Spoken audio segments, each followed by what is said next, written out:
paso con este.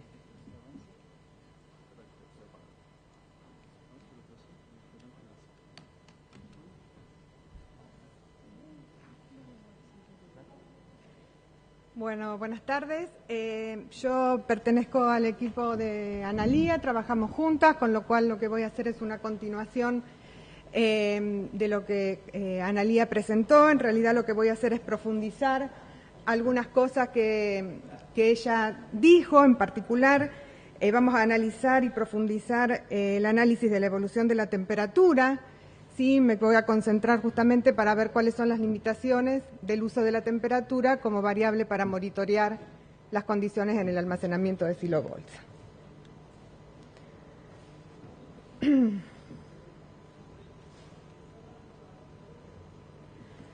Ya lo vimos en varias de las charlas anteriores, lo remarco, la temperatura entonces resultante en el grano aquí almacenado era el resultado del balance entre la energía que se generaba por la respiración y el intercambio con el medio ambiente. Entonces, lo que vamos a hacer es simular diversas condiciones de almacenamiento en el silobolsa, en diferentes condiciones climáticas. Vamos a analizar la evolución de la temperatura para las condiciones más desfavorables, ¿sí? Porque lo que voy a intentar hacer es demostrar que la temperatura no es un indicador fiable, incluso en las condiciones más desfavorables. O al revés, sería qué condiciones deberían aparecer en un silobolsa para que se me generen situaciones típicas de lo que llamamos focos, en lo cual la temperatura aumenta considerablemente y saltaría en ese caso como una señal de alarma. Entonces nosotros vamos a seguir con nuestro modelo aplicándolo en estas condiciones. Voy a trabajar sobre trigo almacenado de enero a julio, o sea, desde el verano hacia el invierno. Vamos a tener una temperatura de almacenamiento del grano a 25. Voy a tomar de las tres zonas que habló Analía, voy a tomar las dos extremas. Los datos climáticos, como dijimos, abarcamos todos los años que teníamos disponibles de registro de temperatura. Y en el caso del modelo voy a registrar para comparar estos 5 puntos. Hay 4 puntitos en la zona bien cercana a la superficie para ver qué ocurre con la temperatura en esos puntos y un punto en el centro, sí, que es la zona más desfavorable, como también lo había marcado Analía anteriormente. Entonces vamos a concentrarnos en cuáles son las temperaturas que predice nuestro modelo en esos puntos dentro del silobolsa. Si bien podríamos registrar o mostrar la temperatura de cualquier punto, esos son significativos para lo que queremos analizar. Ya lo vimos con Analía recién, cuáles son las condiciones climáticas en las dos situaciones extremas que estamos tomando. Y voy a analizar 3 situaciones: granos secos sin insectos, sí, que es más o menos lo que Analía presentó antes. Voy a mostrar algunos datos más específicos, granos húmedos y muy húmedos, y qué pasaría si le pongo una infestación adentro del silobolsa. Entonces, para el grano seco sin insectos, las condiciones típicas de 12% de humedad y 25 grados. Acá estoy mostrando qué es lo que pasa en esos puntitos cerca de la superficie, justamente para remarcar que la temperatura superficial sigue a la temperatura ambiente. Si ven la línea negra es la temperatura ambiente, la línea roja es el punto que está sobre la superficie. Vemos que durante el día esa temperatura superficial puede ser bastante más alta que la temperatura ambiente, con lo cual estos días que estoy mostrando en particular ya intuyo que son días soleados, porque ese aumento de temperatura está debido a la radiación solar incidente. Durante la noche esa temperatura superficial puede estar por debajo de la temperatura ambiente debido al intercambio con el cielo que se produce. Pero bueno, hay una gran oscilación en esa temperatura superficial. Si me voy a puntitos más adentro, vemos que esas oscilaciones persisten, pero no con tanta amplitud. Incluso en la última que mostramos, que es la línea azul, que está a 20 centímetros por debajo. Acá estamos pensando que nuestro silobolsa tiene una altura de 1,50 m, esa sería la superficie. Estamos a 1,30 m, 20 centímetros. Esa oscilación está prácticamente amortiguada y tenemos a lo sumo entre 1 y 0,5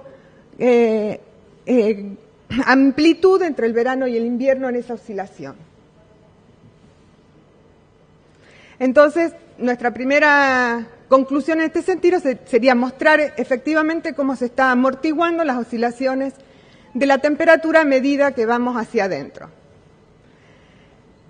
Si analizamos entonces esos 20 centímetros, lo que estamos viendo en esta gráfica es un perfil, o sea, estoy haciendo un corte, estoy mirando qué es lo que pasa con la temperatura desde la base hasta el 1,50 m. En realidad estoy mostrando los últimos 30 centímetros, desde 1,20 m, fíjense, 1,20 m hasta 1,50 m.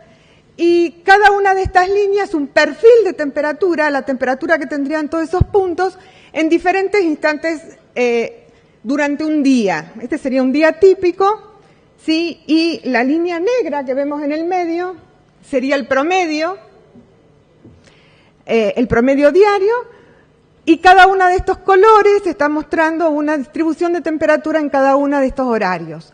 Fíjense que en el caso azul de las 12 horas, sería el mediodía, cerca del mediodía es cuando estuvo expuesto, o estamos en la mayor parte expuestos al sol, ¿sí?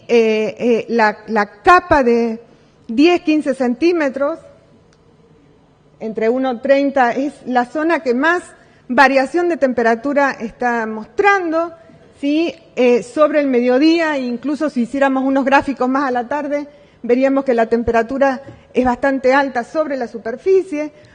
A medida que avanza el día y el sol desaparece, fíjense que a las 18 horas, el color cian, ¿sí? La temperatura de la superficie bajó, que sería esta, bajó, y esa energía que está almacenada, que se fue ganando durante el día por incidencia de la radiación solar, a medida que avanza la noche se va redistribuyendo, parte hacia el grano y parte hacia afuera, ¿sí? Y es lo que vemos entonces con estas oscilaciones internas que se producen. Esa energía entonces está haciendo ese juego allí, está acumulándose durante el día y distribuyéndose hacia el grano y hacia afuera durante la noche. Repito la misma que mostró Analía, simplemente para remarcar que esta de la I4, 0,80 es la que estaba en el centro y que nos está marcando en realidad casi que la peor situación, porque incluso está superior o es más alta que la temperatura promedio. ¿Sí? Entonces todo lo que voy a mostrar de ahora en adelante va a estar mostrado en el punto I4, que es la situación donde voy a tener la mayor temperatura posible dentro de la masa de grano. Esto era grano seco, ¿sí? Entonces, en realidad quiero ver respecto a este grano seco qué pasa con todas estas temperaturas, si en realidad el grano está húmedo o está muy húmedo. Cuando hablo de grano húmedo hablamos de 16%, este Q... voy mal. Este Q sería la energía que está generando por respiración, la energía que generan los granos por respiración.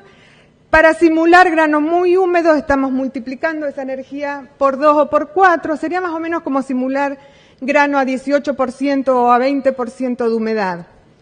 ¿Sí? Y queremos ver entonces cuáles serían las temperaturas que registra este grano. Entonces estoy mostrando la temperatura, como habíamos dicho, en el centro. Vemos que para abarcarse en todas las situaciones, la temperatura siempre disminuye a medida que avanzamos del verano al invierno.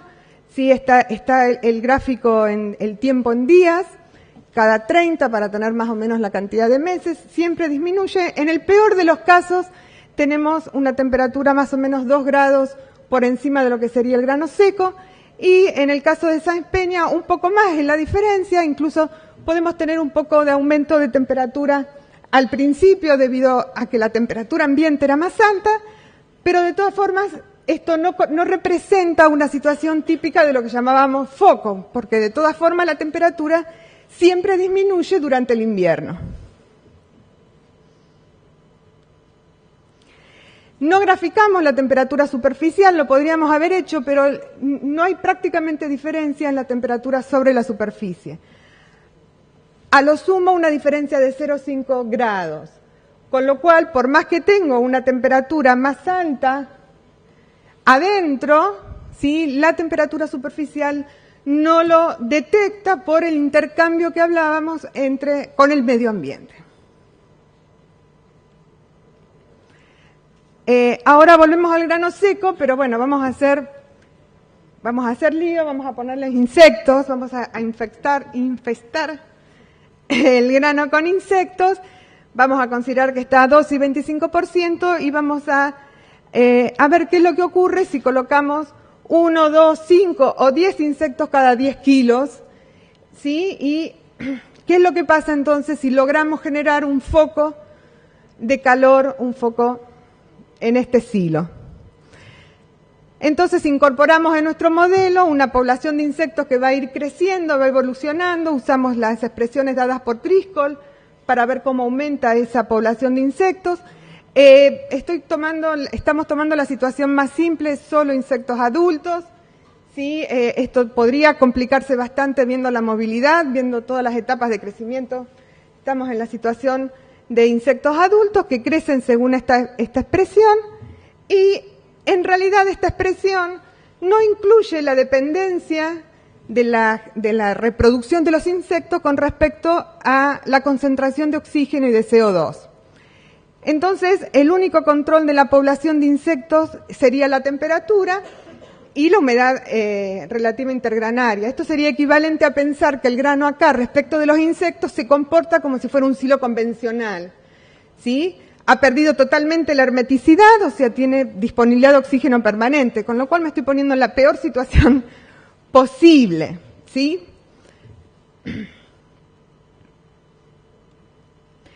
Y vamos a considerar entonces también la generación de calor que genera esta población de insectos, dada con las expresiones de Coffey-Hackblor para la Rhizoperta dominica, que da dos valores según las temperaturas a la cual está el grano, y nuevamente nos vamos a poner en la peor condición. Consideramos que esta población de insectos que está creciendo de esta forma, ¿sí?, como si tuviera oxígeno permanentemente, está generando 35,2 microvatios por insecto. En esta situación, entonces, ¿qué es lo que pasa con la temperatura? En el punto en el medio, que era la situación que sabíamos que era más o menos la peor, para Balcarce y para Sáenz-Peña. Estoy mostrando, para Balcarce, estoy mostrando dos infestaciones, 5 y 10 insectos por kilo. Fíjense que en negro estaba la base, la referencia que teníamos, la temperatura en ese punto sin insectos. Vemos que en los primeros meses, para ninguna de las dos situaciones, tenemos una diferencia de temperatura importante que se destaque. Después de varios meses, ¿sí?, esta infestación de un insecto por kilo se desprende bastante y puedo hablar de 2 o 3 grados por encima de la referencia, y recién acá sobre el final empieza a haber un aumento de temperatura. Este aumento de temperatura, en este caso de Sáenz-Peña, si bien mostramos una infestación un poco menor, ¿sí?, este aumento de temperatura se da antes, pero recién en esta situación nosotros podríamos estar hablando de que acá se está produciendo un foco del tipo de que, bueno, está aumentando la temperatura en forma sostenida, ¿sí?, y ya se perdió esta disminución de temperatura permanente del invierno que seguía la temperatura ambiente. Incluso en Sáenz-Peña, repito, los primeros meses no detectó nada, los insectos están aumentando su población, y este aumento violento que se empieza a producir acá y que se produce acá y acá, se produce cuando la población de insectos creció sustancialmente respecto de la población inicial. De hecho, eso se da en todos los casos cuando la población es arriba de 200 insectos por kilo, lo cual además de ser bastante, es una situación difícil de que se produzca en el silo bolsa, y quiero remarcar que estamos en la situación en la cual esta población de insectos puede reproducirse porque tiene oxígeno disponible permanentemente. Pero entonces, fíjense, y de todas formas, si me paro en el punto superficial, si me paro sobre la superficie y veo qué es lo que ocurre en la superficie, las diferencias en todos los casos de la temperatura es muy pequeña. En el caso de Balcarce, amplié los últimos días donde las temperaturas eran más grandes y las diferencias no son más de 0,2 puntos, 0,2 grados. Y para Sáenz Peña, amplié los días donde se daba el pico de la temperatura cuando estaba en 40 y pico adentro, y sin embargo sobre la superficie la diferencia no es más que 1 grado. Entonces, incluso en la peor situación que puedo inventar dentro de este silo bolsa y simular, donde adentro tendría una temperatura de 40 y pico, ¿sí? En la superficie esa temperatura, ese cambio de temperatura en la superficie es muy pequeño y la temperatura sigue teniendo las oscilaciones que teníamos antes. Una cosita más que quería decirles. Aquí, esta subida y bajada, oscilación de la temperatura que vemos en este caso estaría relacionada con cómo está cambiando y variando la población de insectos, debido a que acá el control que voy a tener es no por temperatura fría, sino por temperaturas muy altas. Hay una mortalidad de estos insectos por arriba del 39,5 grados, ¿sí? Entonces, cuando la temperatura sube o pasa ese límite, los insectos empiezan a morir, y entonces, bueno, en ese balance la temperatura puede estar aumentando y subiendo según sube y baja la población de los insectos.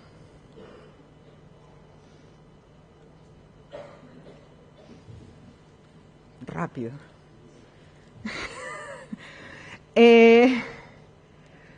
Me asustaron tanto con el tiempo que... Bien, como conclusiones entonces, el calor liberado por la respiración no compensa las pérdidas de calor hacia el medio ambiente, y la temperatura del silo bolsa disminuye continuamente del verano hacia el invierno, tanto para granos secos como para granos húmedos.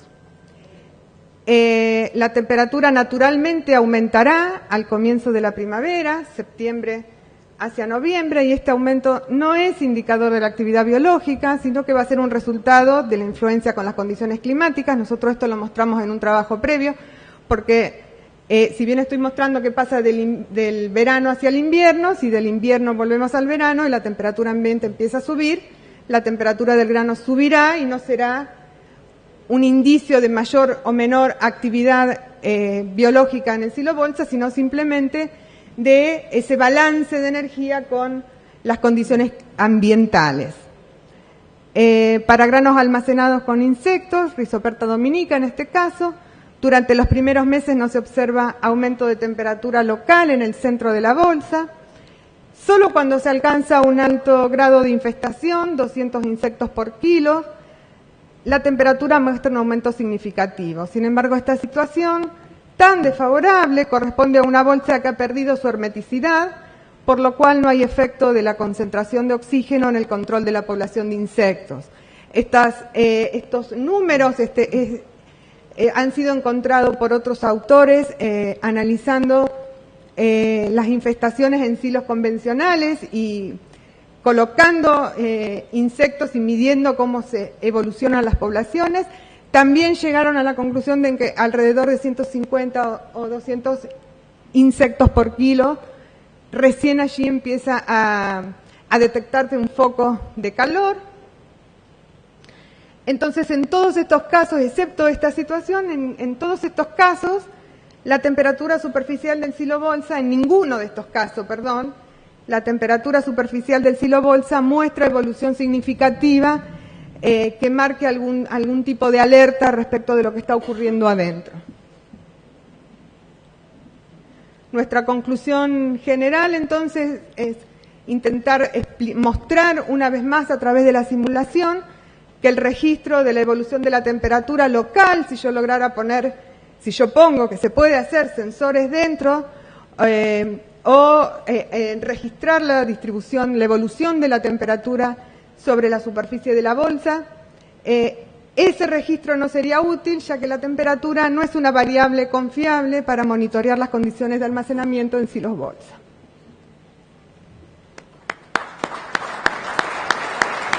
Muchas gracias entonces por su atención.